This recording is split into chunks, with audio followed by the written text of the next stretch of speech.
Hi mga bata! Ang lesson natin ngayon ay addition. Sino dito ang makakasagot ng 1 plus 1? Ang dali naman ng lesson dito. Ma'am, 1 plus 1 is equals to 2. Correct! Mga bata, 5 claps para kay Scarlett. Hindi niyo ba alam yun? Mga bata, science na tayo ha? Ilan ang planeta sa solar system natin? Ba't walang nagtataas ng kamay? Ma'am, there are 8 planets in our solar system. Correct! Siguro nag-a-advance reading si Scarlett. Lo, ba't parang walang alam yung mga kaklase ko? Okay, tatatakan ko ng star sa kamay ang makakasagot neto. What are the primary colors? Ha? Ba't ang dadali na subject dito? Last sem, nag-research lang ako eh. Ma'am, the primary colors are red, blue, and yellow. Wow! Mukhang may magiging top 1 na tayo ah. Hala, mukhang magiging top 1 pa ako dito. Namali siya ng classroom. Scarlett Iha, namali ka daw ng classroom, oo. Lumipat ka na lang dun sa grade 12. Ano? Siya ba'y napunta sa kinder? Alright, may bagong dating tayo, class. Miss, pwede mo bang sagutin itong nasa blackboard? Ano yan? Madali lang yan. Madali? Sir, babalik na lang pala ako sa kinder. Buti ba doon magiging top 1 ako? Bye! Hala, nalipat na naman ako. Nasaan na naman yun? Ha? Kailan pa nagka-aircon sa classroom namin? Alamig. Class, bring out your iPad and Apple Pencil. Mag-lecture tayo, okay? Kopyahin niyo yung nasa projector. Ano daw? iPad na gamit ngayon? Grabe, ang yayaman naman ng mga tao dito. Ma'am, pwede mo ba ako magsulat sa notebook? Ha? Wala kang iPad? Class, di ba nasa school requirement natin na dapat may iPad kayo, okay? So, babalik ka na sa nanay mo. Di na uso yung notebook dito. Wala naman kami pambili nun eh. Oh, class, i-share nyo naman kung saan kayo pumupunta tuwing weekends. Ma'am, nasa Japan po kami tuwing weekends kasi malamig dun tapos may snow pa. Ma'am, sa Paris po kami. Nandun po kasi yung Eiffel Tower tapos sila mami po kasi mahilig mag-shopping dun eh. Lo, ang bongga naman ng mga to. Oh, ikaw Scarlett. Sa kwarto ko lang po ma'am. Kailangan po ba umalis? Hindi naman. Siguro mas gusto ni Scarlett yung nagpapahinga siya sa magandang kwarto niya.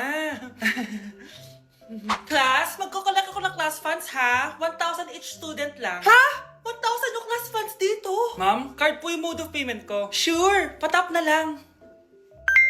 Ayan. Ma'am, ako din po card. Ayan, okay na. Wala na akong pera. Ma'am, pwede ba ako bumalik sa dati kong school? Ang yayaman kasi ng mga tao dito eh. Ay, ganun ba? O sige, i-drop na lang kita ha? O ito po ma'am, card na lang. National ID. Anak, nakita mo ba yung cellphone ng tatay mo? Nilagay ko dun sa loob ng kabaong niya bago siya ilibing. Ha? Ba't mo naman ginawa yun anak? May mga importante laman dun. Baka sakaling buhay pa siya para matawagan niya ako. Ay, Diyos ko talaga tong batang to.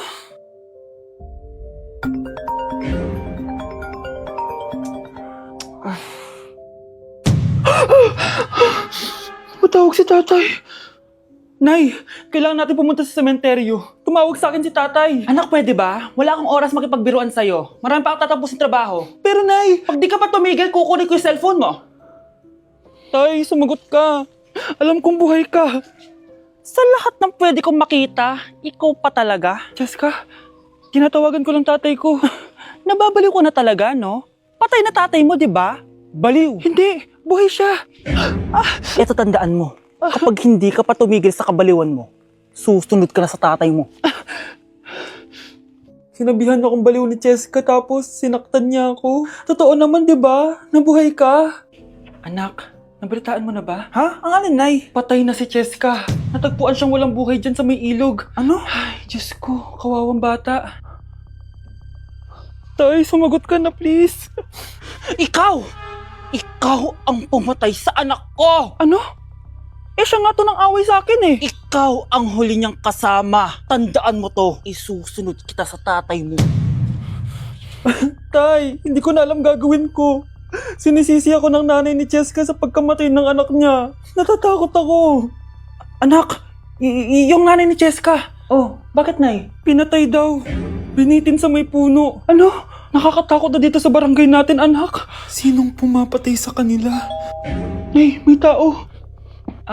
Sino po sila? Magandang araw po. Ako po si Detective Jason. Ako ang may hawak sa investigation case sa pagkamatay ni Cheska at ng kanyang nanay.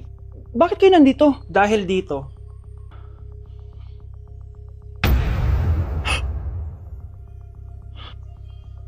Nay, ikaw pumatay sa kanila? Oo, anak.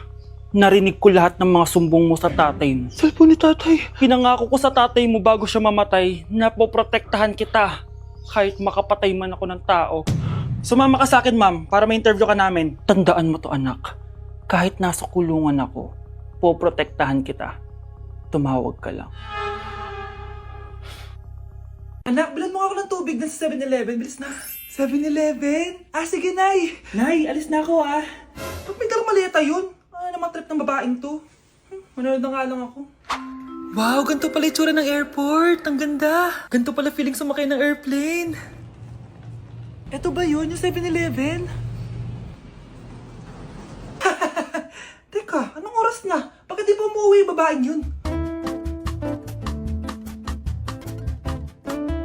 Ayan, ito yung pinapabili ni nanay. Tawagan ko na nga. Ay, hello, Nay. Eto na, nabili ko na pinapabili mo. Nasaan ka na, ha? 7-Eleven, di ba, Nay? Oo, 7-Eleven. Diyan lang sa may kanto. Ay, akala ko kahit sa 7-Eleven. Ha? Nasaan ka ba? Sa Japan. Ha? Japan? Oh, mahal. Saan ka galing? Galing ako sa doktor, mahal. Nagpa-check up ako. Oh, anong sabi? Malala na daw yung damage sa kidney ko, mahal. Kailangan ko na maoperahan. Kung hindi, alam mo na. Mahal, may savings pa tayo. Gamitin natin yun para maoperahan ka na agad. Hindi ganun kadali yun, mahal. Kailangan daw may mag-donate ng kidney sa akin. Ha? O, edi kunin mo yung sa akin, mahal. Kaya ko naman mabuhay ng isa lang kidney ko. Sure ka ba? I love you, mahal. Alam mo namang gagawin ko lahat. Maging okay ka lang, di ba? Congrats po, ma'am, sir. Successful po yung operation yung dalawa. Salamat, Doc. Mahal, narinig mo ba yun? Okay ka na. Mabubuhay pa ako ng matagal, mahal. Salamat sa'yo. Mahal, nilutuan kita ng paborito mo para agad ka nang gumaling. Hoy, mahal. Sino kausap mo? Ha? Wala to, mahal. Kaklase ko lang dati to. Kinakamusta lang ako. Sige, kain na tayo. Mahal. Okay ka lang? Oo. Tara, kain na tayo. Mahal, nakakagalaw na ako ng maayos, oh. Di na sumasakit yung tahi. Aba, baka magulat ako. Nakakatakbo ka na rin. Mahal, aalis pala ako mamaya. Kasama ko yung dati kong kaklase. Celebration lang kasi gumaling na ako. Pwede ba akong sumama? Ha? Wag na, mahal. Baka mapano ka pa. Magpahinga ka na lang dito sa bahay, ha? Mahal, mag-ingat ka dun, ha? Mahal, alis na ako, ha? Yung cellphone mo.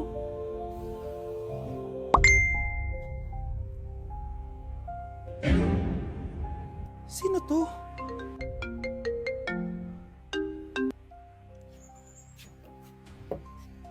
Hala, cellphone ko. Hello, babe. Papunta ka na ba? Miss na kita. Mahal, naiwan ko yung cellphone ko. Walang yaka. May kabit ka?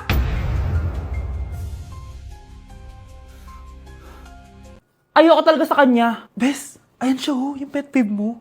Hi! Panira ng araw. Okay, class. Break time muna tayo. Hala, naiwan ko yung bakit kong pagkain. Scarlett, to, may sobra pa ako. Baka gutom ka na. Talaga? Bibigyan mo ako? Oo, ano ka ba? Gusto ko maging close tayo. Parang bumabait tong pet peeve ko, Hala, may quiz pala tayo. Bes, sabay tayo mag-review mamaya, ha? Naku, sorry, Bes. Kakain kasi kami ng jowa ko mamaya. Di mo ba kaya mag-isa? Ano ba yan? Ako na lang, sabay tayo mag-review. Tsaka, may reviewer din ako dito, oh. Ayan na naman siya. Sure ka? Ako talaga gusto mo kasabay mag-review? Oo naman. Ba't naman hindi? Idol nga kita kasi ang talino mo, eh. Sige na nga. Okay, class. Para sa activity natin today, pili kayo ng partner nyo. Bes, partner tayo, Sorry na, Bes. Partner na kasi kami ng baby loves ko, eh. Partner na kami ng baby loves ko, eh. Tayo na lang yung partner, Scarlett. Ikaw na naman. Buti ka pa. Gusto mo ako makapartner. Ayan, perfect! Partner kayo ng pet peeve mo. Ha? Bes! Pet peeve mo pala ako? After mo siraan sa amin yan, BFF na kayo ngayon? Samantha! Samantha, magpapaliwanag ako. Oh, ba't nandito ka? Pet peeve mo ako, di ba? Umalis ka na. Oo, pet peeve kita. Dati. Kasi ang sungit mo sa akin, eh. Tapos palagi mo ako iniinis. Alam mo kung bakit? Kasi gusto kita. Ha? Wala, never mind. Samantha!